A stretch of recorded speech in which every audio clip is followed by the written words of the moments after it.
This happened to my friend Jane earlier this summer. Jane lives in a bungalow a block away from Green Lake in Seattle. For those of you unfamiliar, Green Lake is a really popular place for running, outdoor and park activities, dining, etc., and is super busy during the summer. It's common for people to be out late at night during the summer, so Jane didn't think anything was amiss when she heard noises outside her house at midnight. She woke up again around 3 a.m., but this time the noises were louder, like something was hitting or tapping her house. She turned on all the lights and walked around her place, but didn't see anything and went back to bed. She felt uneasy and didn't sleep well the rest of the night, and woke up just before her alarm went off at 5 a.m. As she sat up in bed, she looked through her open bedroom door to see a man on all fours army crawling down the hall towards her bedroom. Jane screamed, and as she goes to grab her phone to call 911, the man calmly stands, looks at her, and says, "Don't worry, I'm leaving." The man turned around and walked toward the front door. She shut her bedroom door and called the police. After the police arrived, she discovered the man had removed all of her window screens and presumably entered her home around the time she woke up at 3 a.m. The police did not believe he intended to rob her since he didn't take any of her valuables. The only things he did take were her car keys and her house keys that were in her purse by the front door. Jane's friend, a cop, believes the only reason this guy was so calm is because he has likely done this before. He also thinks that he had probably been watching her for some time and knew her schedule well enough to attack her when she was most defenseless. Whether he took her keys just to confuse her or because he intended to come back is beyond me. It was not uncommon back in the day for my mom to go to the store and leave me at home to watch TV. Nothing bad ever happened, but one time while watching TV, I heard the piano downstairs start to play. I just thought my mom was home, but was confused because she never played the piano. I went downstairs and walked into the room where the piano was. There was a crazy-looking man sitting at the piano and was looking at me with a huge, exaggerated smile as soon as I entered the room. I was frozen, and he continued to smile and play the piano. He stopped suddenly, but never looked away from me. It was pure terror and shock. I finally somehow was able to move and ran. I ran out my front door, which was unlocked, and ran to the neighbor's house across the street. The lady that lived there was very concerned, and I was surprised to see her walk over to my house by herself and go inside, and I was even more surprised when she came back out with the man. Apparently, the man was her mentally disabled brother, about 50 years old. I never saw him again, but I can remember his crazy, exaggerated smile like it just happened yesterday. When I was 22, I was dating a guy that lived out in the country, pretty far away from where I lived. It was about 60 miles out, and while driving to his house one day, the sun started going down. It was about 8 p.m. It was still bright enough outside to see, but almost to the point where I needed my lights on. As I'm driving down this long stretch of road, I see something off in the distance. As I came a bit closer, I could see it was another car, a small red Toyota. It was stopped and turned kind of sideways in the opposite lane. When I came closer, I was horrified to see a woman lying face down in the middle of the road. I came to a stop about 30 feet away and grabbed my cell phone. I forgot that I didn't have any reception out here, and I sat thinking of what to do for a few minutes. Even though there was nothing that seemed threatening about the situation, I felt scared. I didn't want to leave my car, and I realized I had no way of providing any kind of help anyway, so I decided to drive past the body and keep going. And when I got to the store about 20 miles away, I would get some help. So I started to drive by the body very slowly, going about 2 miles per hour. and when I was sure I cleared the body, I hit the gas.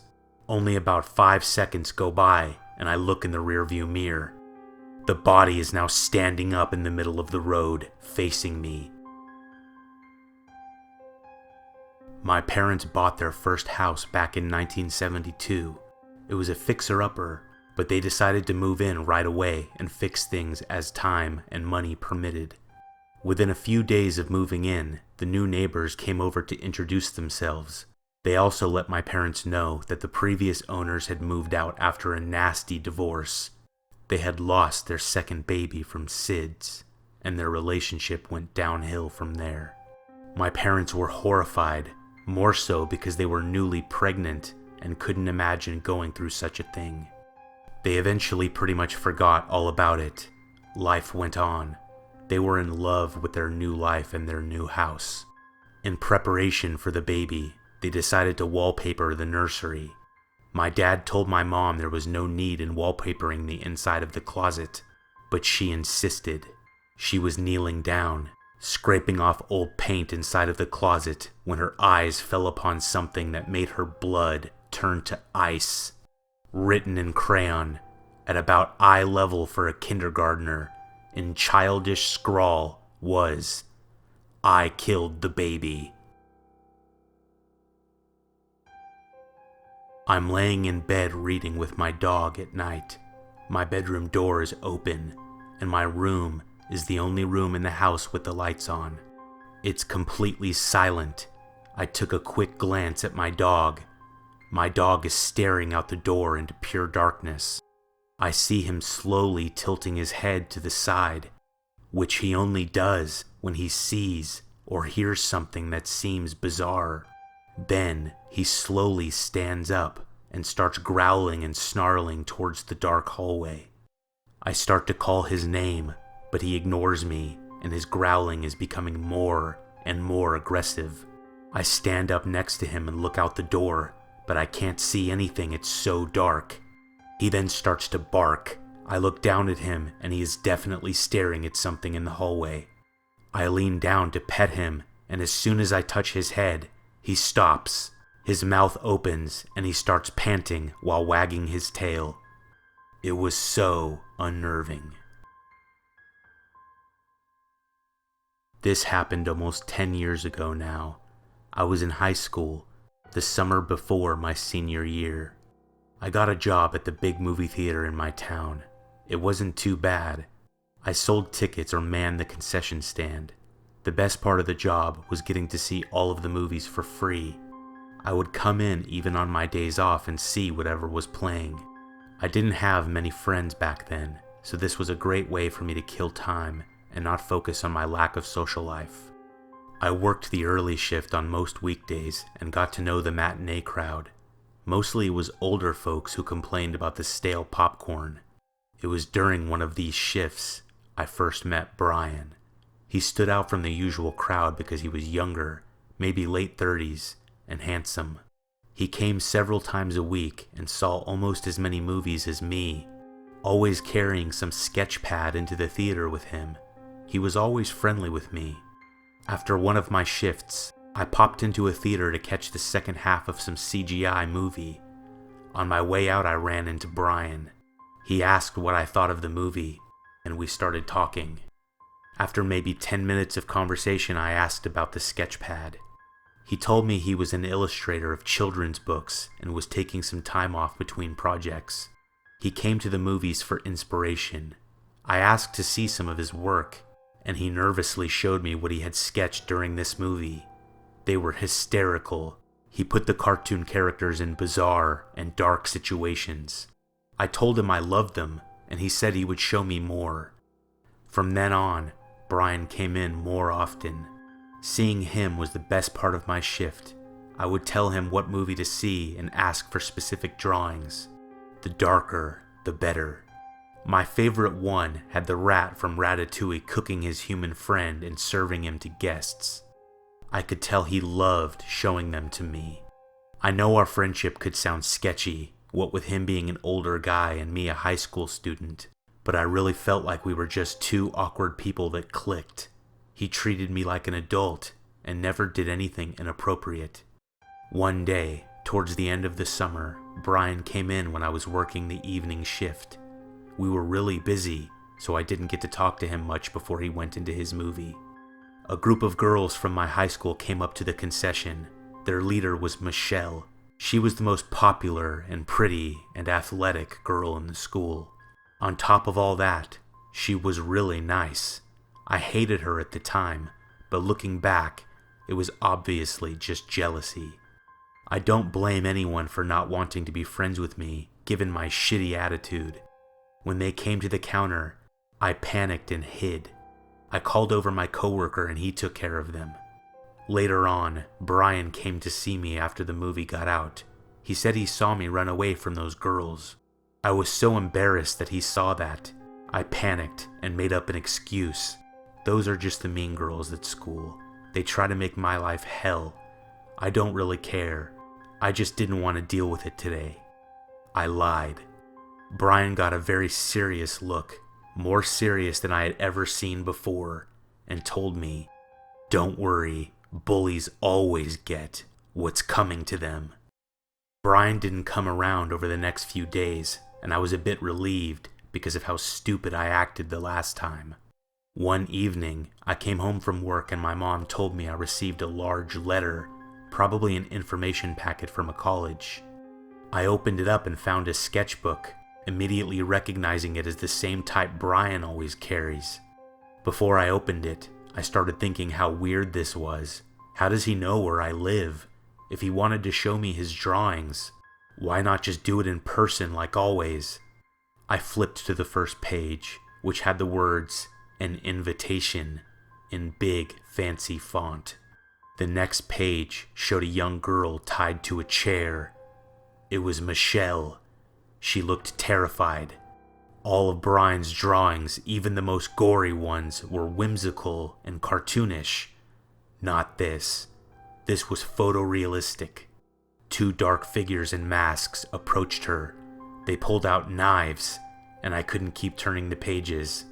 It was stomach-churning. Did he think that I would like this? Is this a joke? I forced myself to keep reading, looking for answers, until I reached the horrible end. After Michelle was long since dead, the two figures removed their masks and were revealed to be me and Brian. The last page just said, "RSVP soon." The next day I tore up the book and threw it out in the dumpster outside the theater and went to work like nothing had happened. I waited in dread that day for Brian to come in, but he never did. The next week, I was working the ticket counter and saw him approaching from the parking lot. I froze. Before he opened the door, he stared at me. I was petrified and felt all the blood draining from my face. After what felt like minutes, he shook his head, turned around, and walked away. I never saw him again.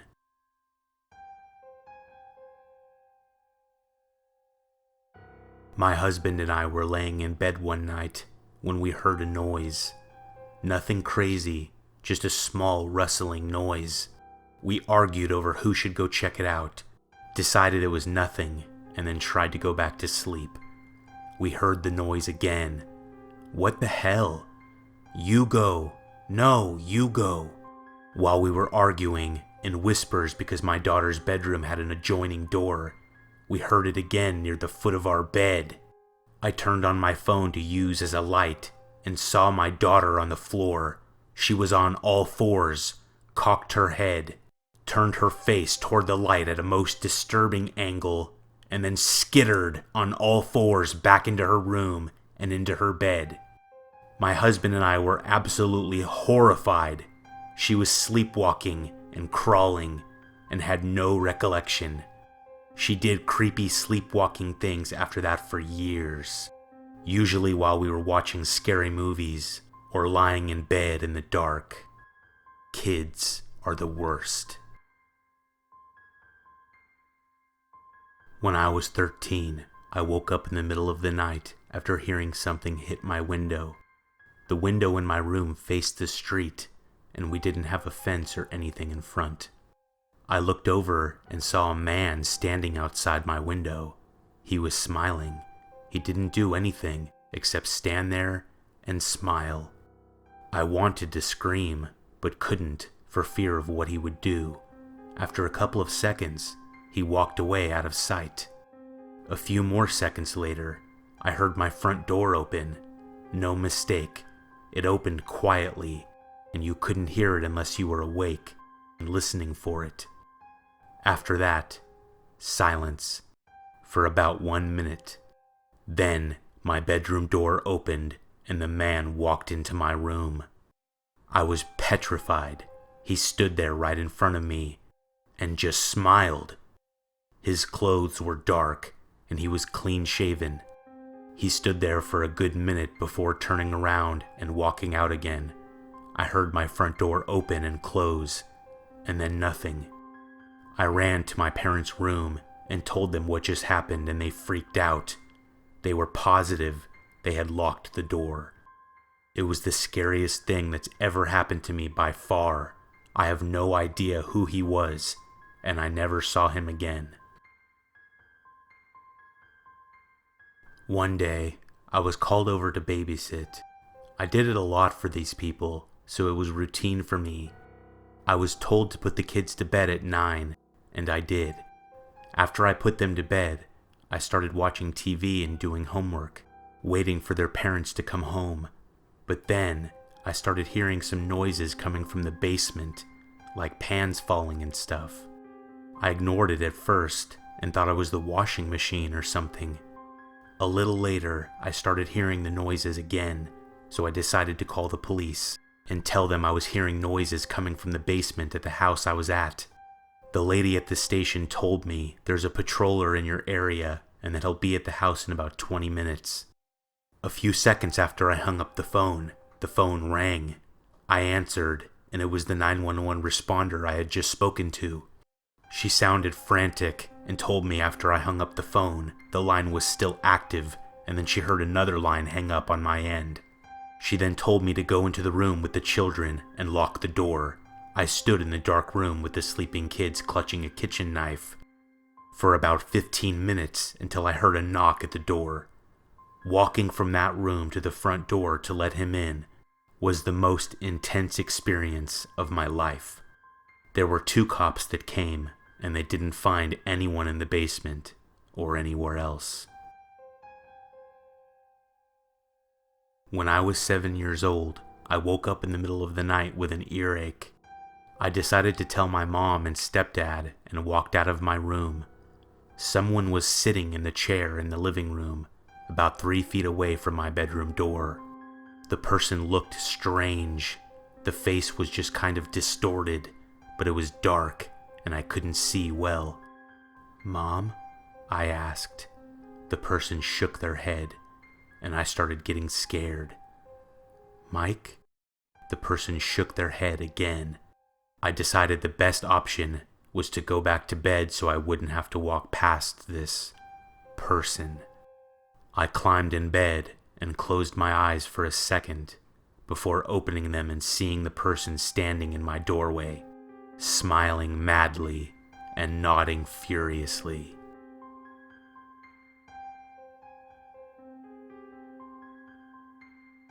The scariest thing happened to me in an old house I used to rent back in 2008.